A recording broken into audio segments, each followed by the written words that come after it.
안녕하세요. 저는 동국대학교 이현봉입니다. 융합교육원에서 현재 데이터 사이언스와 빅데이터를 강의하고 있습니다. 앞으로 7주차에 걸쳐서 7번 여러분들과 같이 데이터 과학의 기본적인 개념을 같이 얘기해 보도록 하겠습니다. 이번 강의는 앞으로 데이터 과학이 어떤 것인가, 그리고 데이터 사이언스 과목에 대한 기본 과목 소개를 할 것입니다. 요즘에 데이터 과학에 대해서 여러 말들이 있는데, 데이터 과학은 데이터로부터 일반적으로 적용할 수 있는 지식을 추출하는 법을 익히는 학문입니다. 여기서 중요한 점은 일반적으로 적용할 수 있는, 그러니까 실생활에 적용할 수 있는 그런 법을 배우는 그런 실용 학문이기도 합니다. 이런 말이 있습니다. 데이터는 모든 것을 선명하게 한다. 그러니까는 데이터 없이 우리가 전에는 이렇게 불확실한 감이나 아니면 경험 가지고서 어떤 판단이나 행동을 했던 것에 비해서 이제 앞으로 모든 세상이 데이터를 근본으로 행동을 하고 판단을 하게 되는 식으로 발전하고 있거든요. 그래서 그런 데이터를 이용해서 분석을 하고 예측을 하게 되면 그런 감이나 불확실한 것에서 의존했던 것에 비해서는 우리가 설명할 수도 있고, 그리고 정확한 예측을 할 수가 있어서 이런 말들을 합니다. 데이터는 모든 것을 선명하게 한다. 요 아래에 있는 요 예쁘장한 붉은색의 책은 영어로 되어 있긴 하지만 이 데이터 사이언스가 무엇인가 하는 거를 한 30-40페이지에 걸쳐서 하는 그런 내용을 담고 있는 책입니다. 이 책의 또 부제는 미래는 데이터를 제품으로 만드는 또는 이용하는 사람이나 조직에게 미래가 있다. 그런 얘기를 또 담고 있습니다. 데이터 사이언스의 강의 목표는 다음과 같습니다. 데이터 사이언스 기본 개념과 기초 기술을 익히도록 하고요. 통계적 추론, 기본적 확률 분포, 통계 모형을 여러분이 이해하고 설명할 수 있도록 하겠습니다. 탐색적 데이터 분석 개념과 중요성을 이해하고 이를 효과적으로 적용할 수 있도록 하겠습니다. 효과적인 데이터 사이언스 실행 과정을 적용하도록 하겠습니다. 다양한 데이터 전처리 기술을 여러분이 효과적으로 적용할 수 있도록 할 것이고요. 기계학습 개념을 정확히 이해하고 또 설명할 수 있도록 하겠습니다. 기계학습의 학습 모델 과정을 이해하도록 하고 설명할 수 있도록 하겠습니다. 예측 분석의 기본적인 데이터 기계학습 알고리즘을 적용하는 것을 여러분과 함께 얘기하도록 하겠습니다. 모델 성능 평가의 중요성을 이해하고 모델 튜닝 기술을 익히도록 하겠습니다. 그리고 기본적인 시각화 기술을 효과적으로 적용하고 설명할 수 있도록 하겠습니다. 그리고 또 데이터 과학자가 지녀야 할 자세가 무엇인지 익히도록 하겠습니다. 교재에 대해서 말씀드리겠습니다. 기본 교재는 여러분이 보시는 이 강의안입니다. 그리고 우리가 중점적으로 쓸 책이 있는데 데이터 과학 입문이라는 그런 책입니다. 원서를 번역한 책인데 저자는 레이첼 슈트와 캐시 오닐입니다. 그리고 참고 서적이 하나 있습니다. 책명은 가볍게 시작하는 통계학습이라는 책이고, 여러분이 그 밑에 URL 웹페이지에 가시게 되면 원서지만 그거를 PDF로 직접 다운로드 받아서 사용할 수도 있습니다. 무료입니다. 강의 목차에 대해서 말씀드리겠습니다. 오늘은 코스 소개고요.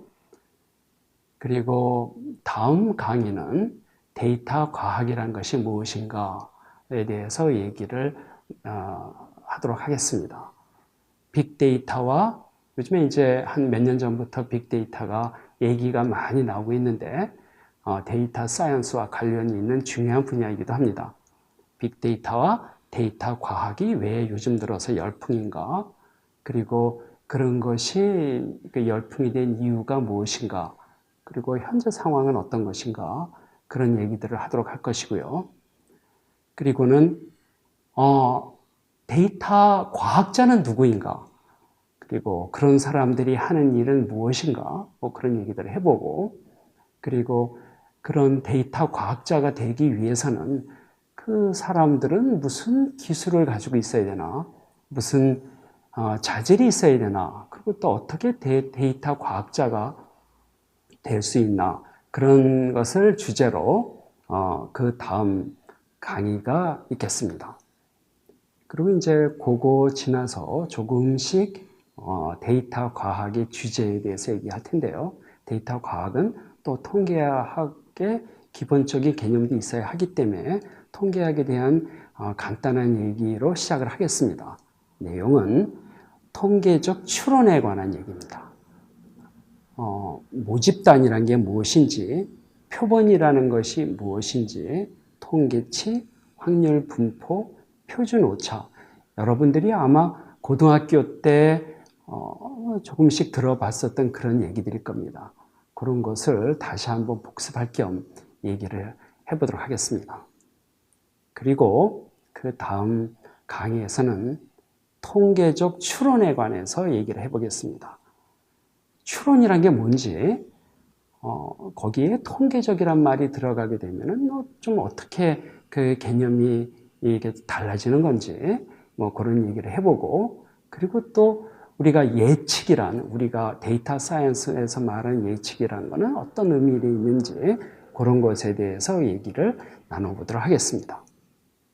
그리고 그 다음 강의에서는 모델링, 모형이라고 그러기도 하죠. 그런 모델링이란 게 뭐냐? 모델이란 게 뭐냐? 그런 것에 관한 얘기를 하도록 하겠습니다. 그리고 이제 그 다음 강의에서는 중요한 주제인데, 탐색적 데이터 분석. 거기서 탐색이라는 것은 무엇인가? 그런 것에 대해서 얘기를 나눠보고, 그것이 왜 중요한지 얘기를 나눠보도록 하겠습니다.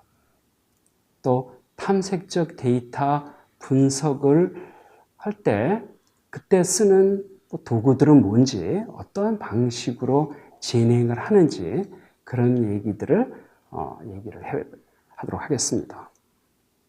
또 이제 데이터 과학자가 데이터 과학을 하다 보면 여러 가지 방법이 있습니다. 그래서 어떠한 절차나 과정을 밟아서 데이터 과학 프로젝트를 수행하는지, 그런 것에 대해서 알아보도록 하겠습니다. 그러면은 그 다음번에는 우리가 이 과목에서는 프로그래밍을 깊이 다루진 않을 거예요. 여러분들이 이 과목은 데이터 사이언스, 데이터 과학을 처음 하시는 분들이기 때문에 프로그래밍에 익숙하다, 또는 수학의 달인이다, 익숙하다, 그런 걸 가정하지 않습니다. 그래서 실습이 있긴 있을 텐데, 그거는 여러분들한테 이런 실습을 막 강요하기보다 그렇진 않고, 교수님들이 실습하는 거를 이렇게 보여드리도록 하는 그런 식으로 나갈 겁니다. 그리고 참고로 이 과목 외에 여러분들이 데이터 사이언스, 우리 융합교육원에서 하는 그런 과목들로는 이거 뒤에 더 심도가 있고 더 다양한 데이터 사이언스 과목들이 있습니다. 그런 과목들을 천천히 하면서 프로그래밍도 배우고, 그리고 수학적 지식이 필요할 때 수학들도 배우게 될 것입니다. 그래서 너무 걱정하지 마시고, 데이터 사이언스는 프로그래밍도 좀 해야 되는구나. 좀은 아니죠. 사실 꽤 많이 해야 됩니다. 그런 것들에 관한 맛을 잠깐 보여드리는 것일 것입니다. 그래서 그때의 프로그래밍, 우리는 여기서는 파이썬을 많이 다루도록 할 겁니다. 그래서 그 파이썬을 이용한 데이터 사이언스가 어떻게 진행이 되는지 살짝 맛을 보는 그런 일들이 있을 것입니다. 그런 게 있을 거고요. 그리고 우리가 또 데이터 사이언스를 함에 있어 파이썬에서 많이 쓰는 이런 도구들이 있는데 그 중에 하나가 numpy라는 것이 있습니다. numpy, numpy죠. 그래서 numpy를 조금 배울 것이고요. 그리고는 데이터 사이언스가 여러분들이 들어보셨을 것도 같은데 기계학습에 많이 의존을 합니다. 기계학습이라고 그러기도 하고 머신러닝이라고 그러기도 하죠. 그래서 기계학습에 대한 소개가 있을 것입니다. 기계학습이 무엇인지 그 개념에 대해서 좀 얘기를 하고 그리고 어떤 종류들이 있는지 어디에 쓰이는지 당연하게 데이터 사이언스에서도 많이 사용되죠. 그리고 인공지능에서 많이 쓰이고요. 그래서 기계학습 소개가 있을 것입니다. 조금 더 그 다음번에는 이제 기계학습 알고리즘, 그러니까 기계학습의 종류가 여러 가지가 있는데 그런 기계학습에서 쓰는 알고리즘 그런 것들이 무엇이 있는지 그리고 어떤 경우에 어떤 기계학습 알고리즘들이 쓰이는지 그리고 장단점은 무엇인지 그런 거를 살짝 보도록 하겠습니다. 그리고 통계학에서 많이 했었던 건데 선형회귀 오래된 주제이긴 하지만 기계학습에서도 많이 쓰이고 그리고 데이터 사이언스의 기초가 되는 그런 알고리즘이기도 합니다. 그런 것에 우리 중요한 선형회귀에 대해서 알아볼 것이고 그리고 또 데이터 사이언스에서 많이 쓰이는 프로그래밍 중에 하나인 팬다에 대해서 우리가 잠깐 알아보도록 하겠습니다. 그리고는 또 기계학습 알고리즘 중에 하나인 로지스틱 리그레션에 대해서 또 알아볼 시간이 있을 거고요. 그리고 또 다른 기계학습 알고리즘인 K 근접 이웃 그리고 K 평균법 천천히 이렇게 진도가 나갈 거니까 여러분들 이런 그 용어들은 미리 들으시면서 걱정하지 마세요. 그런 것들에 대해서 우리가 얘기를 할 기회들이 있을 것입니다. 그리고 이제 그 뒤에도 이제 나이브 베이스라든가 다 기계학습 알고리즘들 중에 하나들입니다.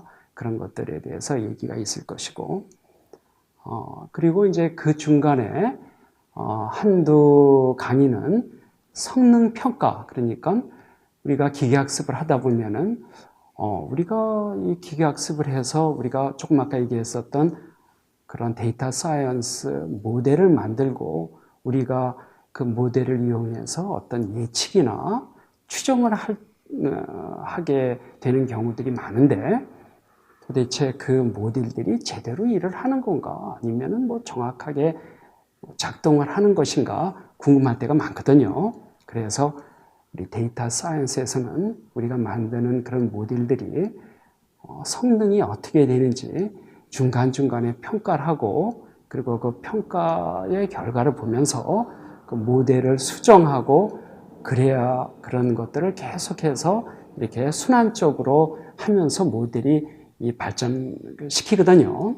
그래서 그런 중요한 주제 중에 하나인 성능 평가에 대해서 우리가 알아볼 시간이 있을 것입니다.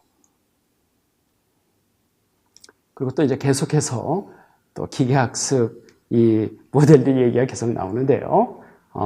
이 의사결정나무, 랜덤 포레스트 이런 것들에 대해서 배울 겁니다. 우리는 단순하게 그런 이론들만 배우는 게 아니고 우리 데이터 사이언스는 실생활에 적용을 이걸 배워서 그 실생활에 적용을 해야지 의미가 있는 것이거든요. 그래서 우리는 이런 이론 공부 못지않게 이런 그 알고리즘을 써서 실제 데이터를 갖고 어떻게 우리가 실생활에 적용을 할 것인지 그런 얘기들을 이런 머신러닝 모델을 배우면서 계속 얘기를 할 것입니다.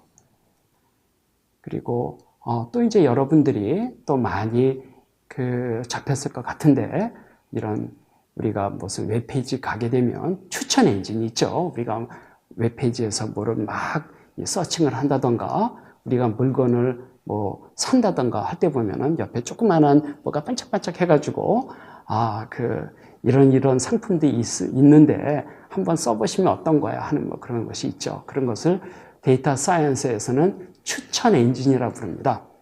그래서 우리 지금까지 배운 그런 머신 러닝 그 알고리즘을 이용해서 어떻게 추천 엔진이 만들어지는지 그런 것들을 우리가 한번 배워보도록 하겠습니다. 그리고 이제 끝나갈 때쯤에는 우리 데이터 사이언스를 하다 보면은 그 여러분들의 동료나 아니면은 또 이 모델을 만드는 도중이나 아니면은 여러분들의 상사들한테 우리가 만든 모델이 이게 쓸모가 있는 거예요. 이게 진짜 효과가 있는 거예요 하면서 설득도 해야 되고 그것도 발표를 해야 될 그렇게 해야만 될 기회들이 있어요.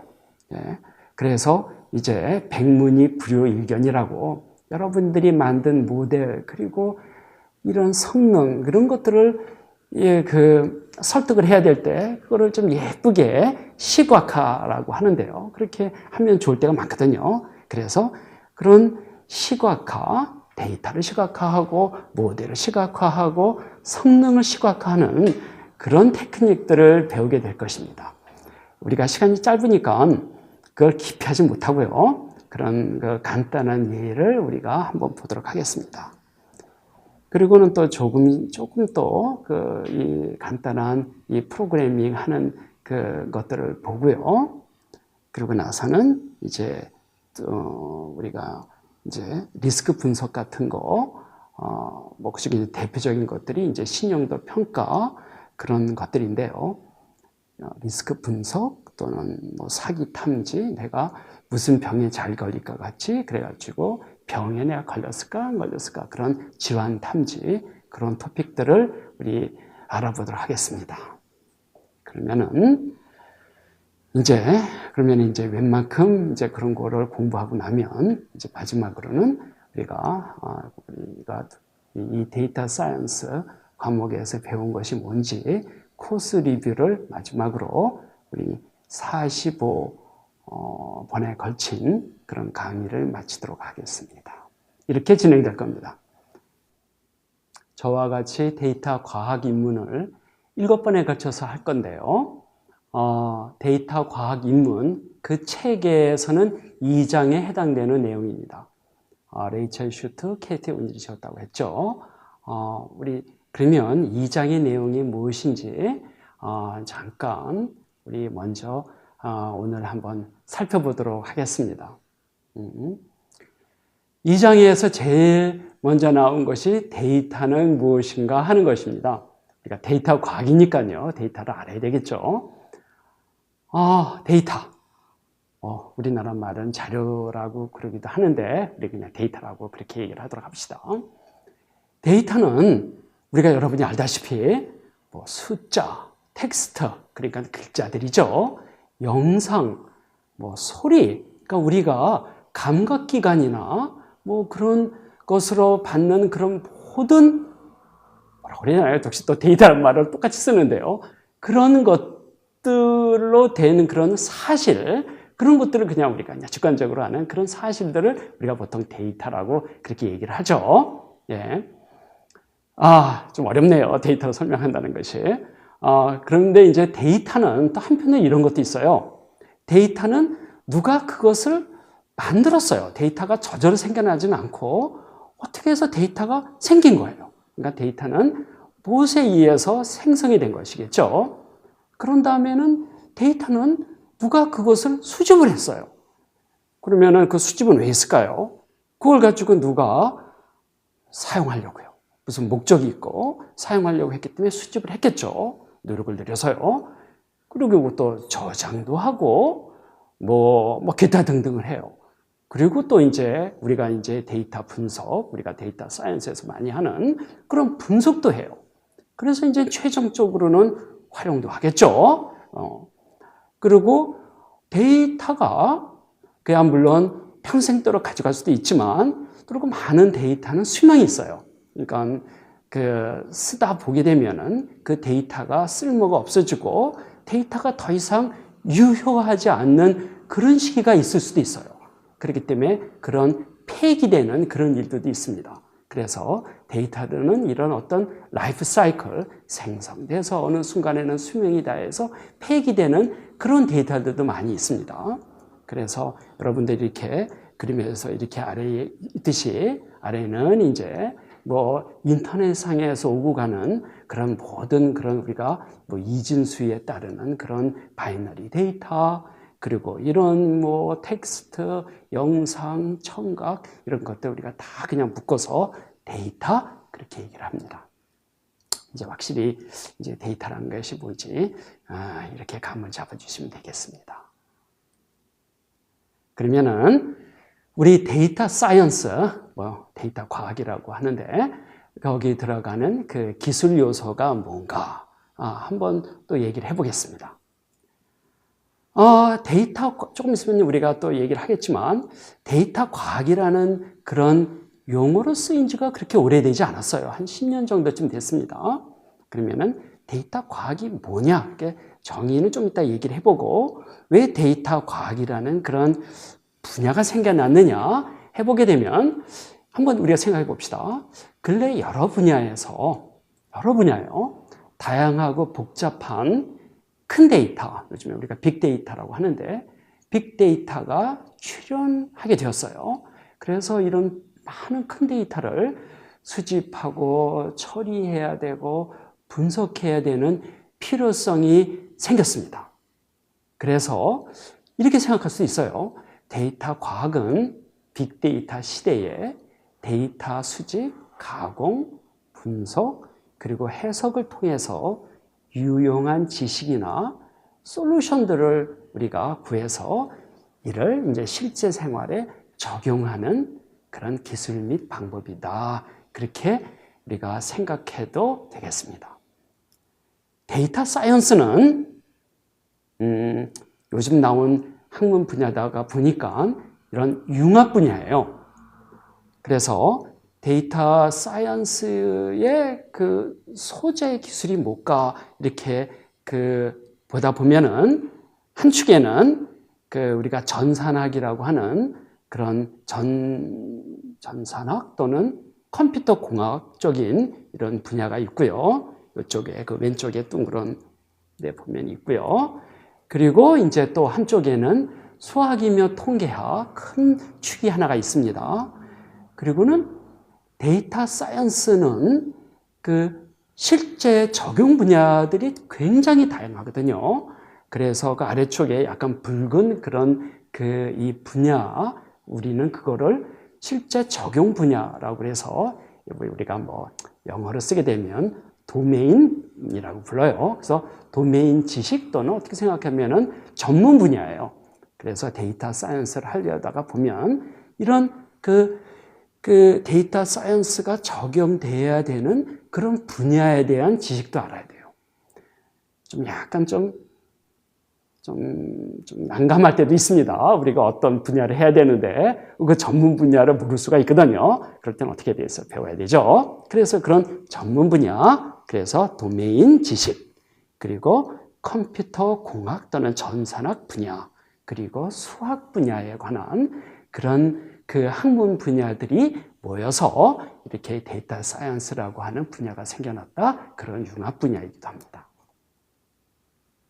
그러면은 그거를 우리가 잠시 우리 다음 시간에는 우리가 그거를 배울 거고요. 그 다음 시간에는 그래요. 그러면은 데이터 과학자는 뭐냐? 우리가 그거에 대해서 얘기를 할 것입니다. 데이터 과학자? 데이터 과학을 하는 사람이죠. 예. 어떻게 단순하게 생각하면 그렇습니다. 데이터 과학을 하는 사람입니다. 그런데 조금 아까 얘기를 했듯이요. 데이터 과학이 융합 분야예요. 그러다가 보니까는 해당 분야, 전문 분야죠. 아까 얘기했었던 도메인 날레지, 해당 분야 지식을 또 알아야 돼요. 그런데 해당 분야 지식이 하다 보면은 이럴 때가 있었어요. 내가 그 일기, 그러니까는 날씨 예보, 그것도 어떻게 생각하면 데이터 사이언스거든요. 그리고 그런 쪽도 있어요. 그리고 어떻게 하다 보면 또 사회학에서도 요즘에 데이터 사이언스를 많이 이용을 해요. 그러다 보면은, 야, 나는 날씨 예보 그런 거 모르는데, 내가 무슨 뭐 일기를 뭘 알아? 또 사회학? 아이, 내가 그거 모르거든요. 그리고 또 어떤 경우도 있었냐고 하게 되면, 보험을 하다 보면은, 보험 상품을 만들다 보면은, 이거 좀 약간 좀 좋지 않은 얘기지만, 이 보험 상품을 드시는 분들이 있을 텐데, 이 사람들이나 아니면 이런 사람 상품을 할 때, 이 리스크 분석이라든가, 자녀 수명을 예측을 한다든가, 그런 거를 모르는 경우들이 많아요. 그러면은 데이터 사이언스를 하다 보면, 그런 것도 알아야 됩니다. 그러니 이걸 어떻게 해야 되나? 그런 것도 좀 알아야 되고요. 그러니까 이것도 공부를 하던가 아니면은 미리 그런 걸 알고 있으면은 얘기가 길어지는데요. 되게 좋은데 그렇지 못할 경우에는 조금 공부를 해야 돼요. 아니면 그거를 잘하는 사람의 도움을 받던가요. 그래서 여하간간에 데이터 과학자는 해당 분야 지식에 대해서 뭐라고 그래야 되나요? 열린 마음이 있어야 돼요. 당연히요. 그리고 이제 데이터 사이언스 과학자는 뭐 자기가 어떤 거를 일을 찾아서 하는 경우들도 있지만, 누가 이 일을 해줘. 그러는 경우들도 많이 있거든요.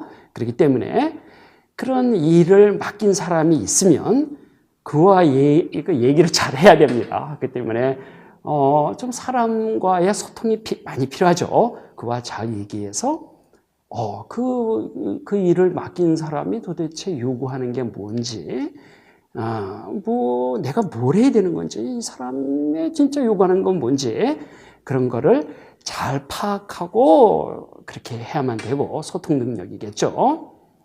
그리고는 데이터 사이언스를 혼자 하기가 어려울 경우가 종종 많아요.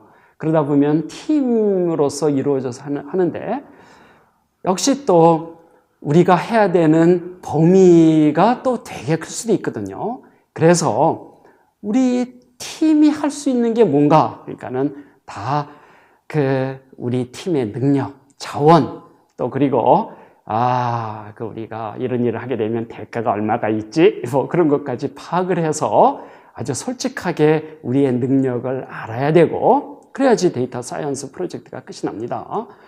그것도 우리가 파악해야 되는 것도 데이터 과학 하는 사람이 제일 잘하니까 해야 돼요.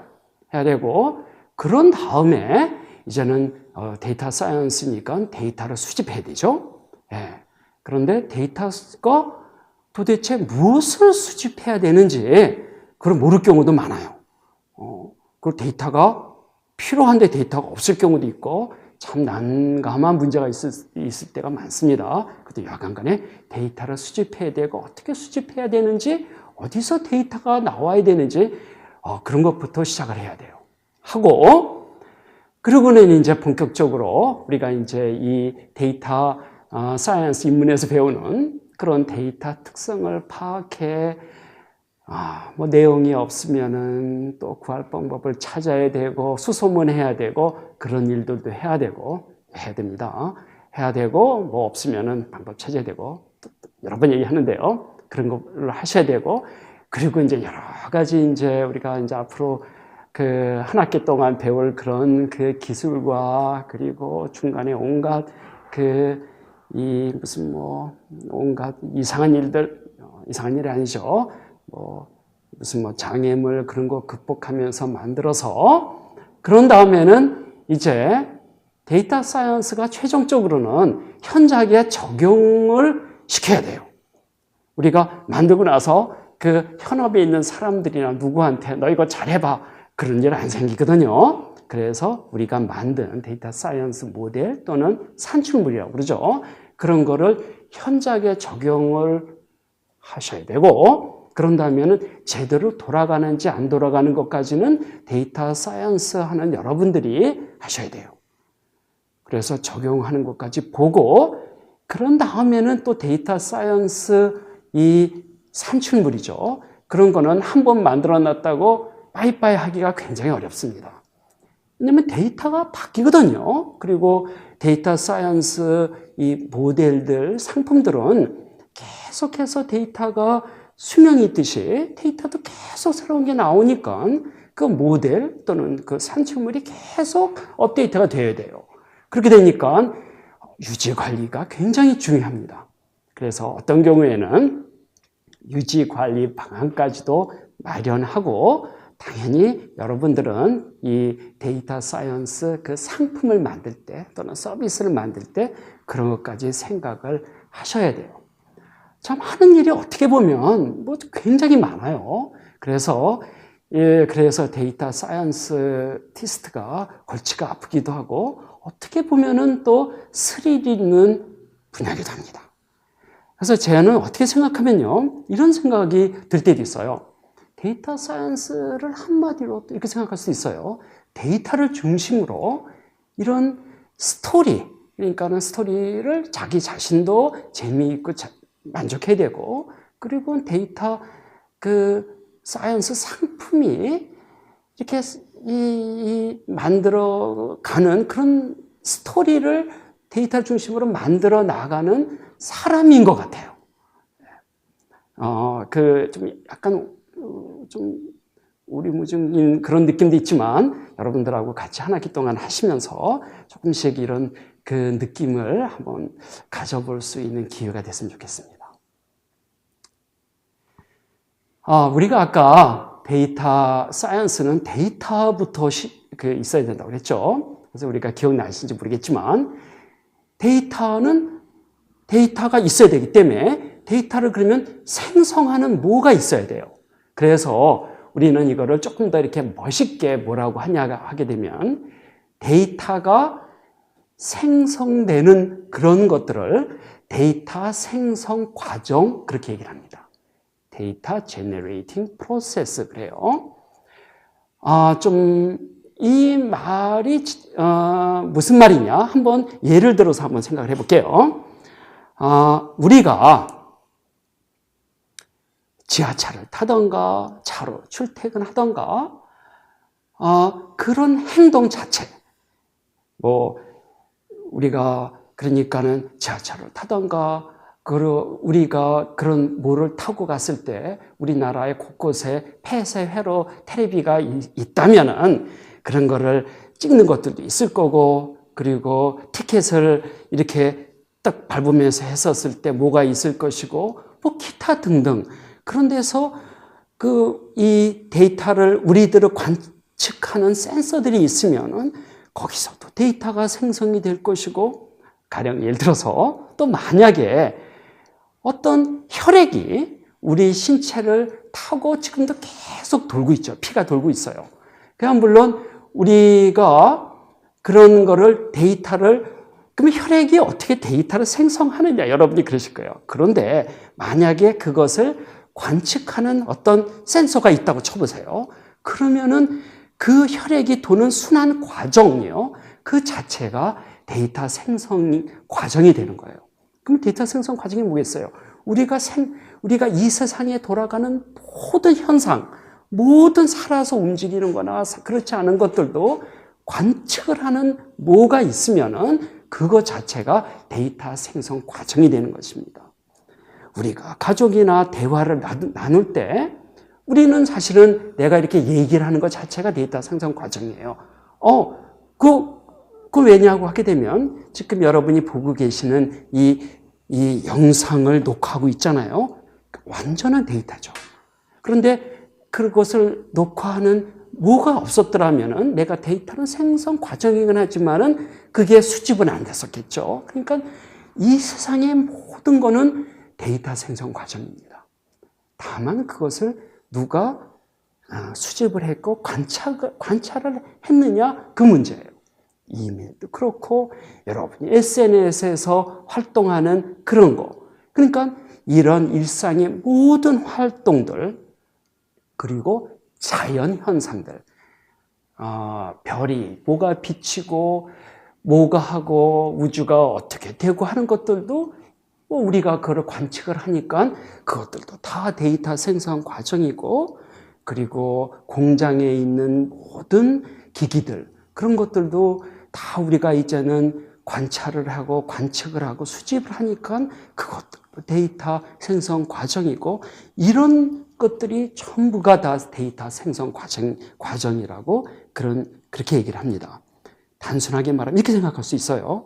이런 이 세상에 있는 모든 변화하는 과정들, 생명체던가 무생명체던가 우리가 존재하고 있을 때 그런 존재하는 것들이 시간의 감에 따라서 세상을 변화시키죠. 이런 모든 존재하는 그런 것들이 무엇이 진행되어 그렇게 세상이 변해되어 가는 것들을 우리가 과정이라고 부르고, 그리고 그런 과정들이 우리가 그 관측을 했으면은 그것들이 데이터로 남겨지는 거예요. 약간 좀 멋있는 말인데 다시 한번 내가 얘기를 해볼게요. 이 말 괜찮아요. 이 세상의 모든 것들이 어떻게 진행되어 세상이 변화해 가는 것들을 과정이라고 부르고, 그런 과정들의 흔적으로 데이터를 남긴다. 그래서 그걸 또 다른 얘기를 하게 되면 그런 모든 것들이 데이터 생성 과정이라 그렇게 얘기를 합니다. 참 다시 한번 보니까 멋있는 말이네요. 이 세상의 모든 것들이 데이터 생성 과정입니다. 이런 얘기를 할 겁니다. 그러면은 그 다음 시간에는 그러면은 이 데이터 생성 과정을 우리가 측정을 하게 돼요. 관측을 하죠. 그래서 이제 하다 보면은 그 데이터 생성 과정이 우리가 관찰을 하는데 그 과정들이 불확실해요. 그런 게 보니까 어떻게 생각하면 백문이 불여일견이라 하지만 그걸 조금 더 이렇게 보게 되면은 우리가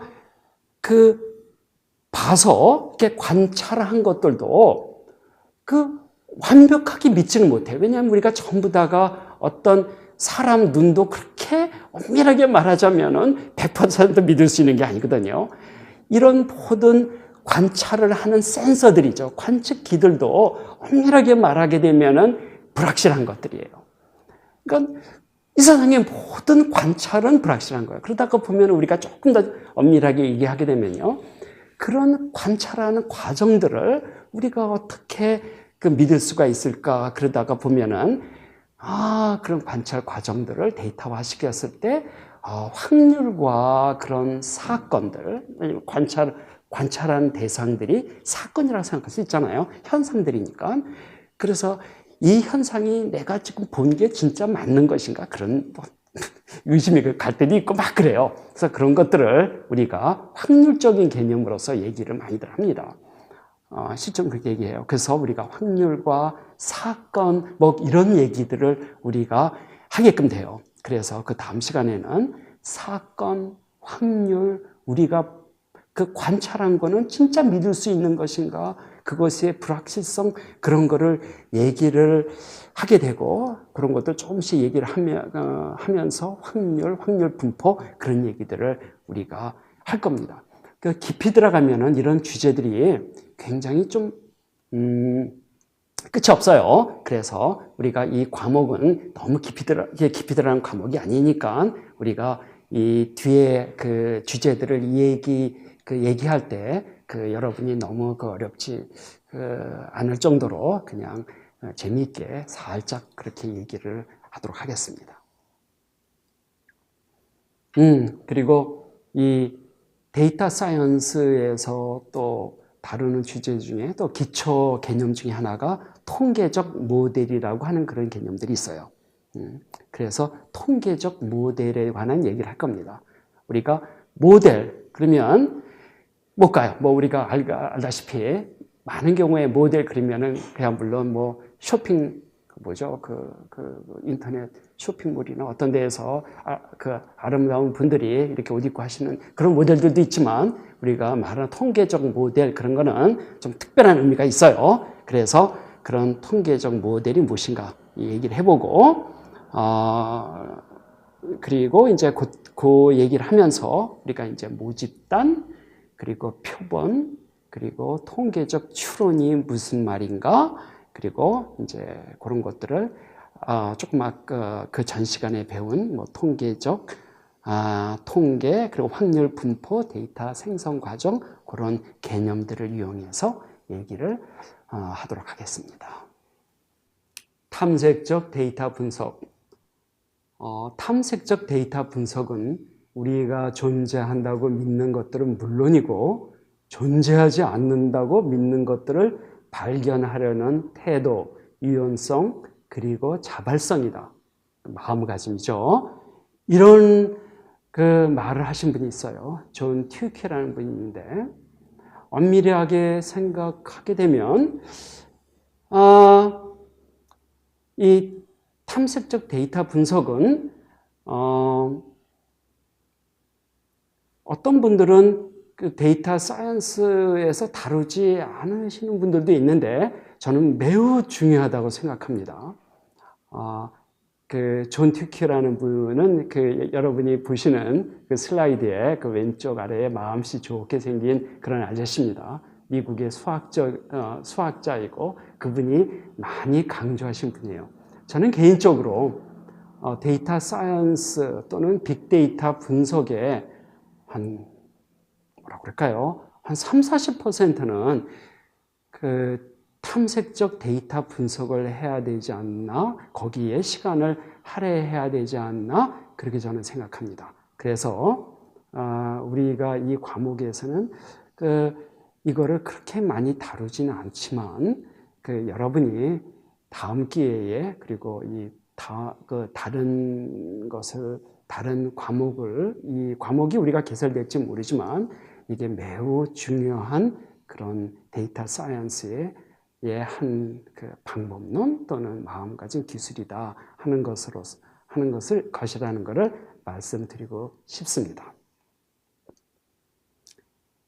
오늘 강의는 우리가 45번, 45번 강의가 어떻게 진행될 것이다. 그리고 여러분이 이 강의를 듣고 나면 어떻게 변화되어 있을 것이다 하는 그런 내용으로 얘기를 나누었습니다.